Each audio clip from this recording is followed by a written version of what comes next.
crime that has sparked outrage in India and across the world. And now there's new anger over the details we are learning. A young medical student gang raped and beaten on the New Delhi bus last month later dies from her injuries. Now, for the first time, her boyfriend, who was also attacked that night, is telling their story.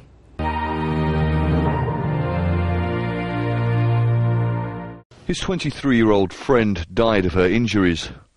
He says she was beaten, gang-raped and thrown naked from a moving bus. He cannot be identified for legal reasons, but he described the attack in an interview broadcast on India's Zee TV. We were shouting at the top of our voices, trying to make people hear us, but they switched the lights on the bus off. We tried to resist them, some 5 or 6 of them. Even my friend kept shouting for help and fought them, trying to save me. She even tried to call the police, but they snatched her mobile. Then they brought us near an overpass, threw us out of the bus, and even tried to run us over. He says the attack lasted 2.5 hours. 5 men have been charged with the woman's murder, and the authorities are holding a 6th, believed to be a juvenile. The man describes how for almost half an hour, passers-by ignored their pleas for help as they stood naked by the road. Yet for nearly 30 critical minutes, with his friend bleeding profusely, no one stopped to help. When police finally arrived, he says they wasted more time arguing over who was in charge, not even giving them clothes. The man has questions too over why they were taken to a faraway hospital. Even at the hospital, we were made to wait, and I had to literally beg for clothes, he says. He calls their attackers animals and says he wishes he could have saved her. Talking about the protests that have followed, he says her death has awakened India. Carrying on this fight, he says, will be her tribute. Addressing the media earlier today, Joint Commissioner of Police Vivek Gogia said there was no delay in providing the necessary aid to the victim and her friend on the fateful night of 16 December. Police also denied that PCR vans squabbled over jurisdiction while the victims waited for help. The police claimed they did everything possible and they were not looking for a pat on the back. They also said they have proof to corroborate prompt action on their part. PCR vans are not concerned with jurisdiction of police station and are controlled by police control room. We were only keeping the complainant informed of the developments of the case as per our stated policy to comfort and to update him and not to seek any appreciation or to seek any pat on our back. We were just doing our duty.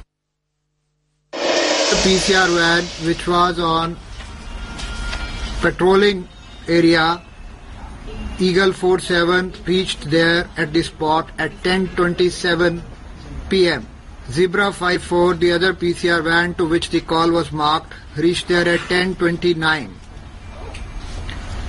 Zebra 54 left the spot along with the victims at 10:39. This time was utilized in placing the victim in the van after organizing a bed sheet from a neighboring hotel to cover the victims. Zebra 54 brought the victims to Safdarjung Hospital at 10:55 p.m.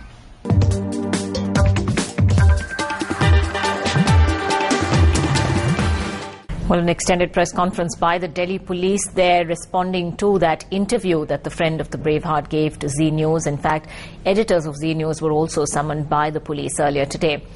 Meanwhile, a Delhi court has taken cognizance of the charge sheet in the case against the 5 accused. The court has issued summons to all the 5 accused to appear before the court on Monday, the 7th of January. The next date of hearing has been scheduled for the 10th of January, when the case is likely to be referred to a sessions court. The judge has ordered that the entire original set of documents will be kept in a sealed cover before the court. On Thursday, the Delhi police filed a 1,000-page charge sheet in the case of the gang rape and murder of the 23-year-old student. Responding to public pressure, the charge sheet was filed in record time in just 18 days. Well, Delhi police last night registered a case against Zee News at the Vasant Vihar police station in the national capital for airing the interview with the male friend of the Delhi gang rape victim, who is the lone witness of the crime. Delhi police spokesperson Rajan Bhagat said the case has been filed for disclosing the identity of the victim. Zee News channel has aired an interview with the male friend of the victim last night. जब case जारी है, जब एक inquiry चल रही है, इस समय पे हम लोग बोलना ठीक नहीं है। सिर्फ एक की तरफ हम उंगली उठा के इशारा करने की बात नहीं है। सामाजिक तौर से हम सब ने फेल हुआ है, ये हम सबको मानना चाहिए। उनकी क्या बोलेंगे जो देशवासी देखते रहे उसको, जो वो बात भी इस लड़का ने कहा। In this particular case, the boy who is also a victim is himself revealing the terrible traumatic experience that he has gone through. Nobody can stop him from doing that. And the use of 228A in this case by the Delhi police and the government seem to be more to protect themselves rather than the victims. It needs to be condemned in the strongest possible terms. Delhi की police अपने failures को छुपाने के लिए media को नियंत्रित करने का काम कर रही है। इसे न देश बर्दाश्त करेगा और बीजेपी इसका पूरा विरोध करेगी। यही तो बर्दाश्त की हद टूट चुकी थी ना, इसलिए ये हुआ। और यही तो शिकायत थी आम आदमी की रोज, लेकिन कोई सुनता नहीं था। आज पकड़ा गया। ऐसा ही रोज हो रहा था, लगातार हो रहा था, इसलिए लोग बड़े परेशान थे, पुलिस से दूर होते जा रहे थे। यही प्रैक्टिस थी। वही बात है ना, आज वो प्रैक्टिस पकड़ी गई, इसलिए अब सजा बड़ी सख्त पुलिस को भी मिल रही है और आम समाज को भी मिल रही है। और जिसने जिंदगी खोनी थी वो खो गई, उस परिवार को भी सजा मिली। तो उनकी गलतियों से एक परिवार को, इस समाज को सख्त सजा मिली। आप FIR कहीं भी दर्ज कर सकते हैं, उसके बाद आप ट्रांसफर कर सकते हैं केस। इन्वेस्टिगेशन की बात है और कोर्ट की जुरिसडिक्शन की बात है। कोई आपको कानून पाबंद नहीं करता। मैं कहीं भी FIR लिखवा सकती हूँ, कोई भी पुलिस कंट्रोल रूम वैन कोई भी मैसेज ले सकती है।